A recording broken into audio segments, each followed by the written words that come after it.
રાજકોટ મહાનગરપાલિકાની આજે સ્ટેન્ડિંગ કમિટીની બેઠક હતી।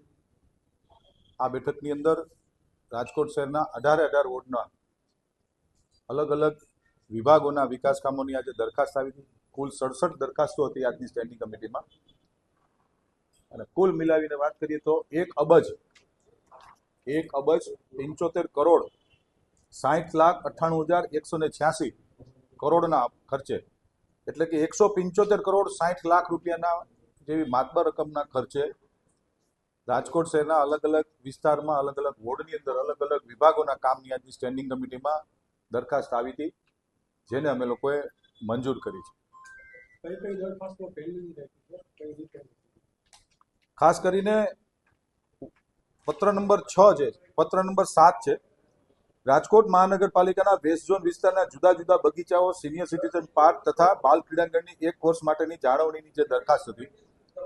સ્ટેન્ડિંગ કમિટીમાં વર્ષોથી અમારી ભારતીય જનતા પાર્ટીની પરંપરા રહી છે કે કોઈ પણ દરખાસ્ત ઉપર પક્ષના તમામ કોર્પોરેટરો અને શહેર ભાજપના અધ્યક્ષ ડોક્ટર માધવભાઈ દવેની અધ્યક્ષતાની અંદર આની ચર્ચા થતી હોય છે। આ દરખાસ્તની અંદર વધુ પૈસા અમને જણાતા, કારણ કે 1 વર્ષ અને કુલ 33 બગીચાઓ છે, જેનો ખર્ચ 1 કરોડની આસપાસનો 1 વર્ષનો આવતો હતો, જે સ્ટેન્ડિંગ કમિટીને વધુ ખર્ચ લાગ્યો એટલે આ દરખાસ્તને અમે લોકોએ રીટેન્ડરમાં લઈ જઈએ છીએ કે ફરી વખત આનું ટેન્ડર કરવામાં આવે। ભૂતકાળમાં પણ અનેક દરખાસ્તો એવી હતી જેને અમે રીટેન્ડરમાં લઈ ગયા છીએ, જેમાં અમને ફાયદો પણ થયો છે, એટલે એને અમે રીટેન્ડરમાં લઈ જઈએ છીએ। પછી ક્રમ નંબર 18 વોર્ડ નંબર 10માં આવેલી નવી વોર્ડ ઓફિસ બનાવવાનું કામ છે, ત્યાં એમાં સ્થાનિક લેવલે વિરોધ આવ્યો છે। સ્થાનિક સોસાયટીએ જે વિરોધ કર્યો છે, દરખાસ્ત રદ નથી કરતા અમારા પાર્ટીના કોર્પોરેટરશ્રીઓને પ્રમુખશ્રી દ્વારા સૂચના આપવામાં આવી છે કે સ્થાનિક લેવલે લોકોને સમજાવીને આ વોર્ડ ઓફિસ બનાવવાનું કામ, કારણ કે આ બજેટની યોજના છે મારી, તો આ બજેટની યોજના સાકાર થાય અને વોર્ડ ઓફિસ, આધુનિક વોર્ડ ઓફિસ આપણે જ્યારે બનાવતા હોય છે ત્યારે લોકલ વિરોધ આવ્યો પણ એ પેન્ડિંગ રાખી છે। લોકલ લેવલે સમજાવી અને આવનારી સ્ટેન્ડિંગમાં અમે લોકો આના માટેના પ્રયત્ન કરી રહ્યા છીએ। ક્રમ નંબર 51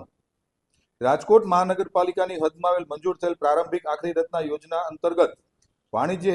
વેચાણ હેતુ માટે તથા રહેણાંક વેચાણ હેતુ માટેના અલગ અલગ પ્લોટનું ઈ ઓક્શન, કુલ 5 પ્લોટનું ઓક્શન હતું, એમાંથી 1 પ્લોટ મહાનગરપાલિકા દ્વારા સેલ કરવામાં આવ્યો હતો, જેની નીતિ વિષયક દરખાસ્ત જ્યારે કોઈ પણ બિડર હોય છે, બિડરે જ્યારે કોર્પોરેશનમાં ભરવાના પૈસા 10% થતા હોય એની દરખાસ્ત આવી હતી, એ પણ હાલ પૂરતી અમે લોકોએ નેક્સ્ટ સ્ટેન્ડિંગ સુધી પેન્ડિંગ રાખી છે। અને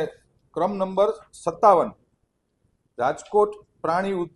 ઉદ્યાન મુલાકાતી પ્રવેશ દરોમાં સુધારો કરી અને લાયન સફારી પાર્કમાં પ્રવેશ દર નક્કી કરવા અંગે પત્ર હતો। આપ સૌને જણાવતા મને ખૂબ આનંદ થાય છે કે પ્રદ્યુમન પાર્કની અંદર જે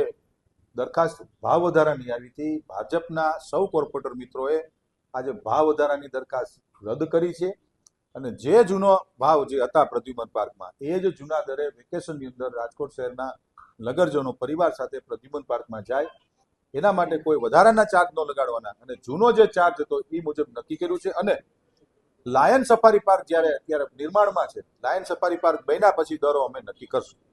કુલ મિલાવીને આજની રાજકોટ મહાનગરપાલિકાની સ્ટેન્ડિંગ કમિટીમાં અલગ અલગ વોર્ડની અંદર વિકાસ કામોની આજે અમે લોકોએ બહાલી આપી છે